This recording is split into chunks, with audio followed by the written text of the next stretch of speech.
Padre eterno, una vez más, Señor, venimos ante tu presencia, alabándote, bendiciéndote, glorificando tu santo nombre, Señor. Queremos suplicarte, Señor, que lo que tú ya has puesto en nuestros corazones, Señor, traerlo a mis hermanos, Señor, y que sea de edificación para ellos, Señor, porque a ti te vamos a glorificar. Todo lo que va a hacer es para tu gloria y para tu honra, Señor. Todo eso te lo pedimos en el bendito nombre de nuestro Señor, Dios y Salvador Jesucristo. Amén y amén. Hermanos, yo lo que traigo esta noche es una invitación. Una invitación, estamos haciendo este estudio todos los jueves a las 6 de la tarde. Estamos estudiando un libro acerca de la oración de R.C. Sproul. Y es como cada parte de la palabra es bien hermosa, ¿verdad? Cada vez que la vemos es refrescante, es volver a verlo. Y el título del primer capítulo es El lugar de la oración. Y cuando lo leí, lo primero en mi mente, ¿verdad? Me llevó a capítulo 6 de Mateo, donde les dice, y cuando ustedes oren, vayan a su lugar secreto, vayan al lugar donde solamente ustedes, ¿verdad? Entonces, ¿cuál va siendo mi sorpresa? Que al estudiar el capítulo nos damos cuenta que el lugar que debe de ocupar la oración en nuestras vidas, en nuestros corazones. Y eso es lo que hoy vengo a traerles, hermanos, ¿eh? Es pequeño, pero con todo nuestro corazón para la honra de nuestro Señor. Y como les dije, el Señor nos ha dejado 3 herramientas para nuestra edificación. Y esas 3 herramientas son su palabra, el Espíritu Santo y la oración. Y como les dije, para nuestra edificación, para guiarnos, para corregirnos, para convencernos de nuestro pecado y principalmente es para conocerlo. Y la palabra, podemos leer cualquier versículo en el Salmo 119, pero el Señor me recordó el Salmo 1, capítulo 1, versículo 1 al versículo 3, donde dice, bienaventurado el varón que no anduvo en consejo de malos, ni estuvo en camino de pecadores, ni en silla de escarnecedores se ha sentado, sino que en la ley de Jehová está su delicia. Medita de día y de noche.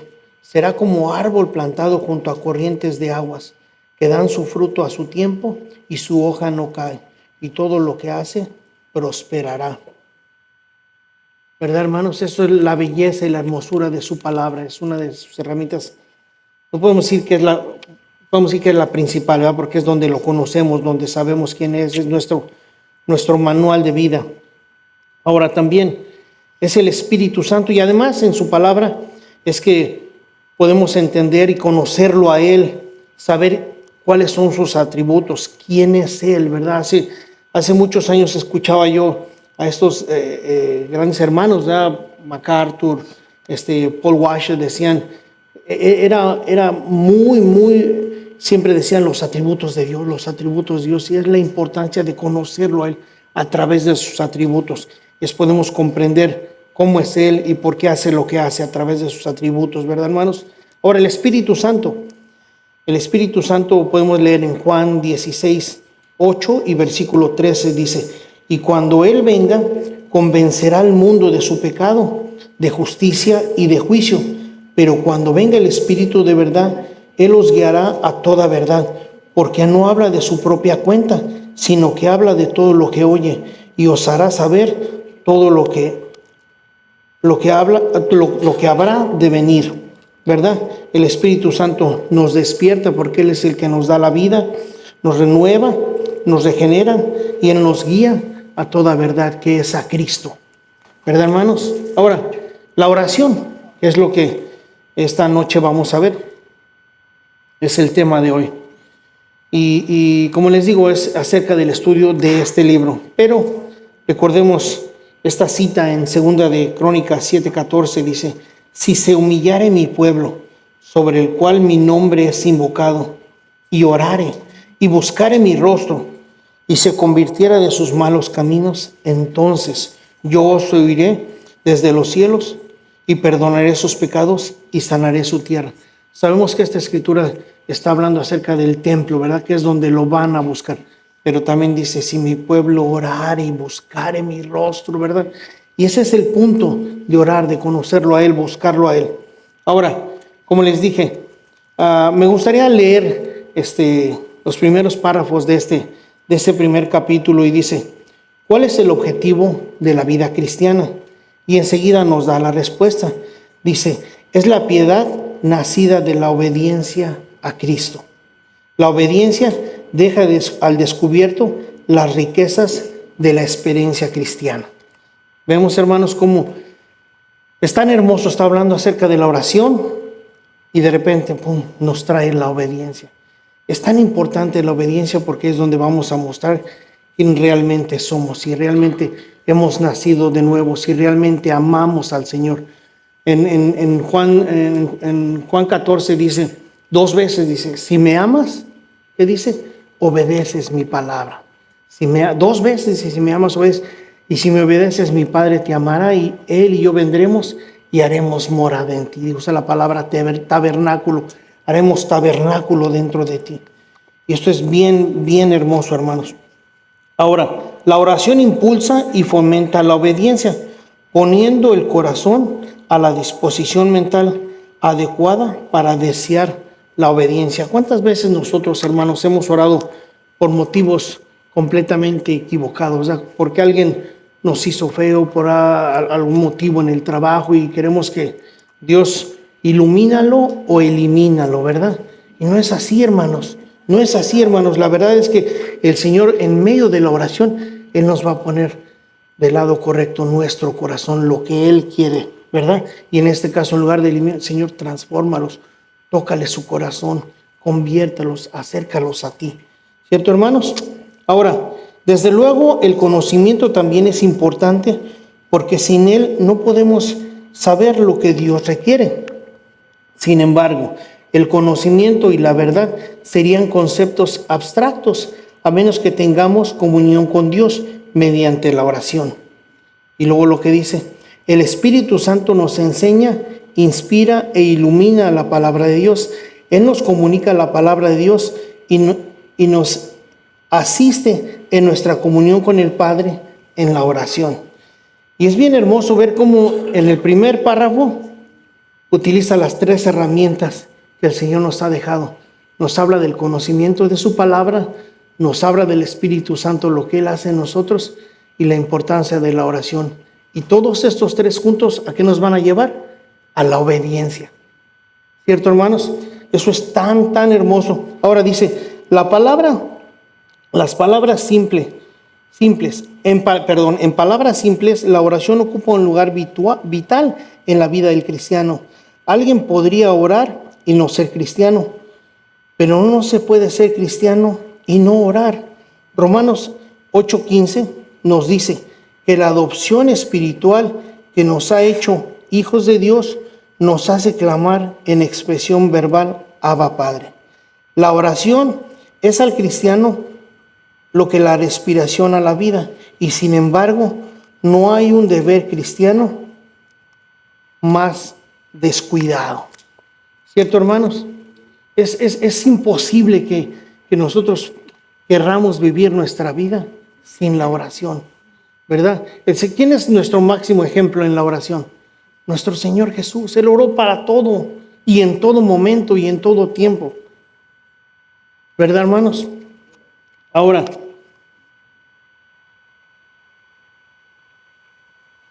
permítame un segundo.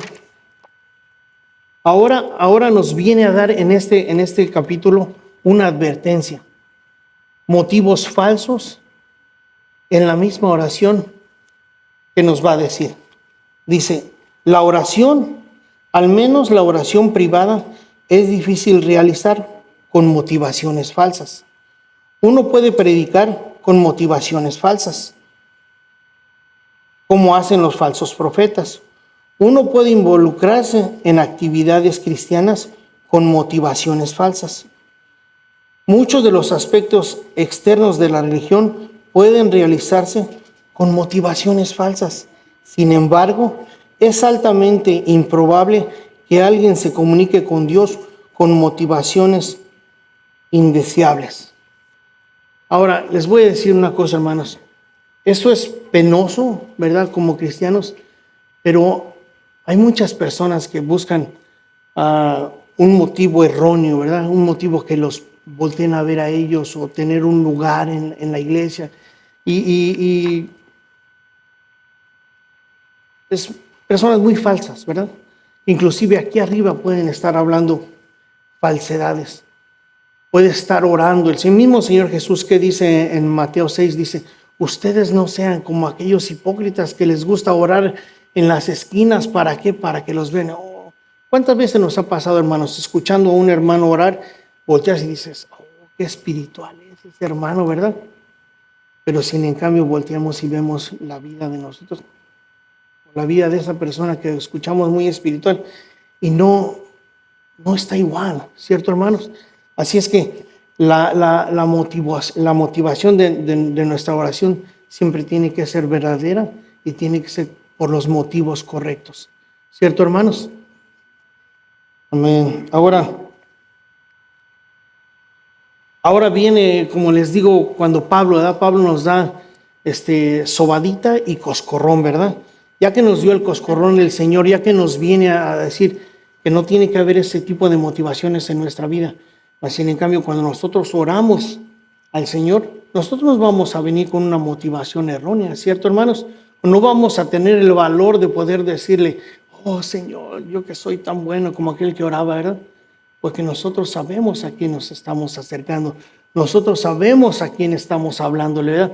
Al que es santo, santo, santo, al que todo lo sabe, al que todo lo ve, al que escudriña nuestros corazones. Hace ratito, en unos momentos antes, en el estudio de la oración estábamos viendo y hablamos acerca de que el Señor conoce nuestros corazones. Y claramente nuestro hermano Alberto dice, eso nos tiene que llenar de temor, ¿verdad? Porque podemos acercarnos, decirle a cualquier persona mentiras, pero a él no podemos. Y si se nos ocurre llegar a acercarnos a él con una mentira, ¿qué nos va a pasar, hermanos?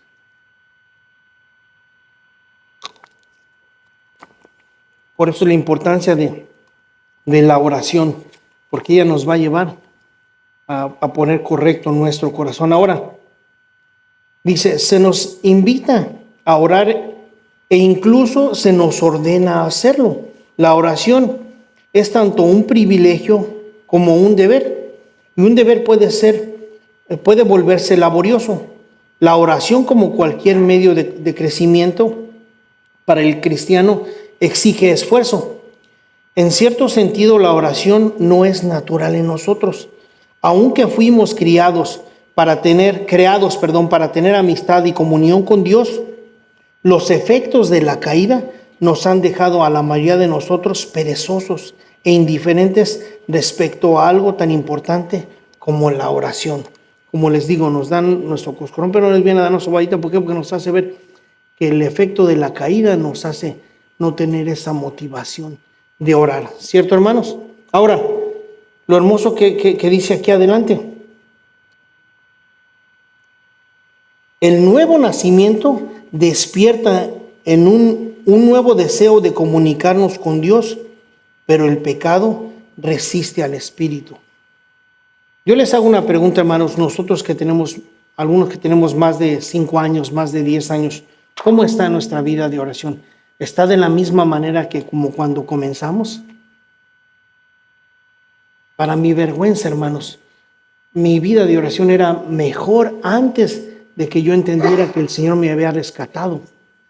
Antes, cuando yo salí de AA, mi vida de oración era todas las mañanas, en las noches, ¿verdad?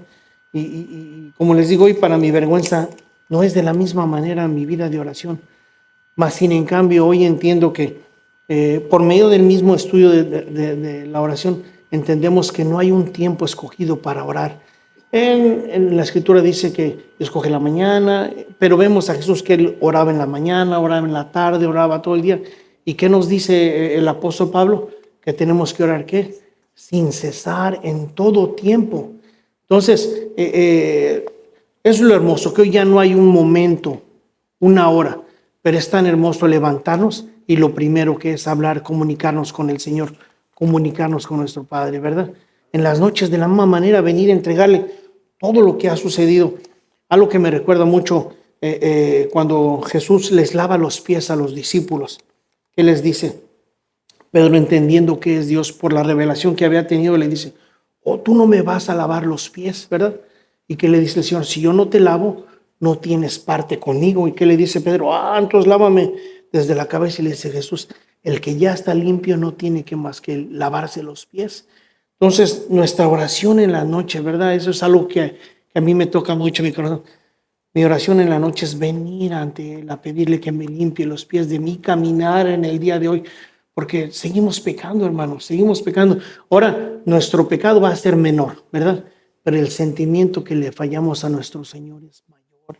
Es peor ese sentimiento, pero tenemos que venir ante Él. Y ese es bien hermoso venir a la noche, entregarle todo, porque fallamos, hermanos, fallamos.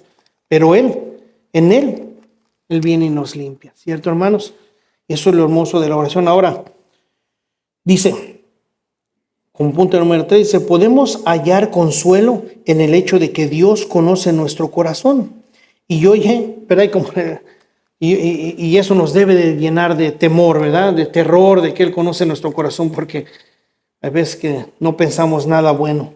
Pero dice, el hecho de que Dios conoce nuestro corazón y oye tanto nuestras peticiones inaudibles como las palabras que fluyen de nuestros labios. Cada vez que somos incapaces de expresar los sentimientos y las emociones profundas de nuestra alma, o cuando estamos totalmente inciertos de cómo debemos orar, el Espíritu Santo intercede por nosotros. ¿Verdad? Es tan hermoso ver una vez más, viene el Espíritu y nos rescata cuando ni siquiera nosotros sabemos qué decir. Ahora en Romanos 8, 26 y 27 dice, de la misma manera también el Espíritu nos ayuda de nuestra debilidad. No sabemos orar como debemos, pero el Espíritu mismo intercede por nosotros con gemidos indecibles. Aquel que escudriña el corazón sabe cuál es el sentir del Espíritu, porque Él intercede por los santos conforme a la voluntad de Dios. ¿Verdad, hermanos? Y es tan hermoso que la misma oración al final de cuentas nos lleva a decir lo que dijo Jesús. Jesús pidió por él, ¿verdad? Dijo, si es posible, pasa de mí esta copa. Pero al final de cuentas, ¿qué dice? Pero hágase tu voluntad. Y eso es lo hermoso, que cuando tú comienzas a orar y pides y traes tus peticiones, porque Él nos dice, trae tus peticiones ante mí, ¿verdad? Pero al final de cuentas entendemos que la voluntad de Él es más grande y es mejor de lo que nosotros podemos pedir, ¿verdad, hermanos? Y eso es lo hermoso del Espíritu Santo, que Él intercede por nosotros y nos ayuda a que esto sea posible. Ahora, cuando no sabemos cómo orar o qué pedir en determinadas circunstancias, el Espíritu Santo nos ayuda. Hay motivos para creer que a partir del texto, que si oramos en forma incorrecta, el Espíritu Santo corrige los errores en nuestras oraciones antes de llevarlos ante el Padre. Porque el versículo 27 dice, Él intercede por los santos conforme a la voluntad de Dios. ¿Verdad, hermanos? Eso es lo hermoso. Él corrige antes de siquiera nosotros venir a traer. Él toca nuestros corazones. Él viene a ponernos en forma correcta. La oración es ese es el siguiente punto.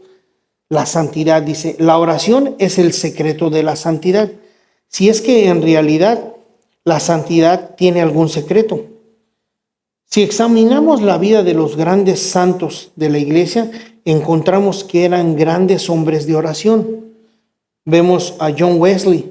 Señala que una vez que no tenía mucha estima, que él no tenía en mucha estima a los ministros que pasaban al menos 4 horas en orar diarias. Lutero decía que regularmente él oraba 1 hora diaria, excepto cuando tenía un día especialmente ocupado, entonces él oraba 2 horas, ¿verdad? Y podemos decir, bueno, John Wesley hace 100 años, ¿verdad? Hace 200 años no había el iPad, no había el Facebook, ¿verdad? Pero ¿qué es lo que sucede hoy en nuestros días? Eso es lo que más nos quita, ese estorbo nos quita. Y para mi vergüenza, ese es uno de mis problemas, hermanos. En lugar de dedicar tiempo a la oración, tiempo al estudio, mejor en ocasiones andamos en las redes sociales. Pero lo hermoso es que el Espíritu Santo es el que viene y nos convence de que estamos de una manera incorrecta y nos lleva ¿a qué? A orar, ¿verdad? Y digo, wow, o sea, estas personas, 4 horas, y aquel que dice que, Lutero decía que el día que estaba ocupado es cuando más oraba el doble, ¿verdad? Y para nuestra vergüenza, especialmente para la mía, ¿verdad? Eso me ha tocado mucho. Después dice, el descuido de la oración es una causa importante para el estancamiento de la vida cristiana. Este punto es bien importante, hermanos, bien importante. Considera el ejemplo de Pedro en Lucas 22, 39 al 62. Jesús fue al monte de los olivos a orar, como de costumbre, y les dijo a sus discípulos, oren, ¿para que qué? Para que no entren en tentación. Sin embargo, los discípulos se quedaron dormidos. Y a continuación, Pedro, ¿qué sucedió con Pedro cuando vinieron a arrestar a Jesús? Intentó tomar un ejército romano con una espada, y dice el escritor que era una daga, ¿verdad? Una chiquita, ¿verdad? Luego negó a Cristo. Pedro no oró y como consecuencia de ello cayó en tentación. Lo que es cierto sobre Pedro es cierto sobre todos nosotros, hermanos. Creemos que en privado caemos en privado antes de caer en público. Y ese es el problema, hermanos. Ese es el problema de no estar en oración, porque va a venir una situación en tu trabajo, va a haber una situación con tu esposa, con tu esposo, con tus hijos, ¿verdad? ¿Y cómo vamos a responder esta oración? A esa situación, perdón. Si estamos en oración, vamos a responder conforme Dios quiere que respondamos, ¿verdad? En amor, en mansedumbre, en misericordia. Mas, en cambio, si no estamos orando, ¿qué es lo que nos va a pasar? Lo mismo que Pedro. Vamos a querer sacar la espada y empezar a tirar. Y como les digo, para mayor de mis vergüenzas, en muchas ocasiones eso me pasa. Y este libro me llevó a entender eso, ¿verdad? Que ese tipo de situaciones han pasado en mi vida cuando he hecho la oración a un lado, cuando me he ocupado. Ustedes saben, tengo a mi niño, a Balán, ¿verdad? Y eso nunca debe de ser una excusa, un pretexto de que tengo que pararme a las 6 de la mañana a hacerle todas sus cosas.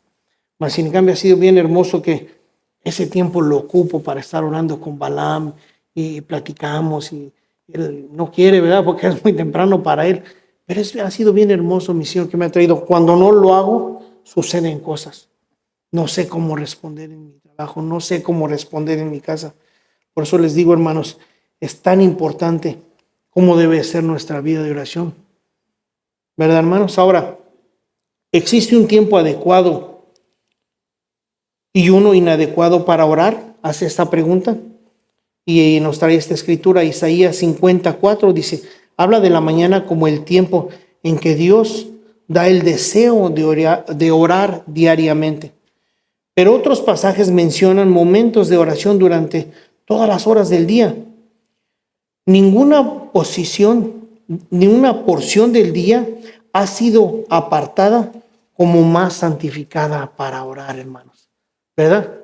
Así es que es tan hermoso, sabemos que en cualquier momento nosotros podemos venir y como les digo, como dice Pablo, dice, orando en todo tiempo, ¿verdad? Sin cesar. Ahora, Jesús oró en la mañana, durante el día y hay veces toda la noche. Existen evidencias de que Él tenía un tiempo separado para orar. Sin embargo, al considerar la relación de Jesús que tenía con su Padre, sabemos que la comunión entre ellos nunca se interrumpió. ¿Cierto, hermanos? Porque ellos eran uno. Nosotros hablamos hace ratito entender quién es Él y dónde está. Que nos ha dado la oportunidad de entrar directamente, poder acercarnos a Él. Pero nunca debemos olvidar quién es Él. Porque ellos tenían ese tiempo de comunión Si ellos, que son uno, que estaban pegados, tenían ese tiempo de oración, nosotros con mayor necesidad tenemos que orar en todo tiempo. ¿Cierto, hermanos? Ahora, como digo, 1 Tesalonicenses 5:17 nos ordena a que oremos sin cesar. Esto significa que debemos estar orando, estar en un estado continuo de comunicación con nuestro Padre. Y pongo este ejemplo, ¿verdad? En ocasiones a la gente se le hace imposible, pues ¿cómo todo el día va? Gente que no conoce al Señor, gente que no sabe, ¿cómo todo el día vas a estar orando, verdad? Y les pongo este ejemplo que en mi trabajo soy mantenimiento, ¿verdad? Y fui a arreglar un aire acondicionado y hice todo lo que yo sabía, ¿verdad? Y pues no prendía y pues, ¿qué va a pasar, verdad? Y me senté y le dije, Señor, ayúdame, porque yo no puedo. No terminé de decir cuando la máquina empezó a prender y gracias, Señor. Así es como debe ser nuestra vida. Puede parecer esto una cosa tan insignificante, tan sencilla, pero es tan importante, hermanos, que hasta para las cosas más insignificantes es cuando debemos estar orando, cuando tenemos que mostrar nuestra dependencia de Él. Porque ese es el motivo de la oración, el entender que nosotros no somos los que hacemos las cosas, nosotros no somos los que podemos, sino que Él nos hace capaces de hacer estas cosas. Eso no viene de nosotros. En ocasiones creemos, qué bonito me salió ese arreglado. Es algo que Él ya ha puesto en nosotros y es algo que Él nos guía para que podamos hacer eso, ¿verdad, hermanos? Ahora, la oración, pues, es central y crucial en la vida cristiana. Vemos cómo con mayor profundidad esta disciplina cristiana es vital, pero que ha sido descuidada y malentendida. Entonces, hermanos, es tan hermoso ver cómo la oración, el Señor nos va a ayudar por medio de su palabra, con el Espíritu Santo, y en la oración nos va a llevar a la obediencia, ¿verdad? Nos va a hacer a orar correctamente si nuestra oración es incorrecta, y nos va a llevar que las motivaciones de nuestro corazón a que todo lo que hagamos sea correcto y sea solamente para su honra y para su gloria. Así es que nosotros tenemos que mantenernos en constante oración, dependiendo solamente de Él, del único que hizo el cielo, que hizo la tierra y que hizo todo lo que nosotros hoy podemos gozar. Así es que oremos, hermanos, y démosle gracias a Dios por esto. Bendito Padre eterno, una vez más, Señor, venimos ante tu presencia, alabándote, bendiciéndote, Señor. Gracias una vez más por lo que nos has hablado el día de hoy. Gracias por lo que personalmente me has hablado a mí, Señor, y te pido perdón, Señor, por no tener esa constancia, Señor. Y anímame, llévame, Señor, con tu Santo Espíritu, Señor, a tener esa comunión correcta contigo, Señor. Gracias te damos. En el bendito nombre de nuestro Señor, Dios y Salvador Jesucristo. Amén y amén.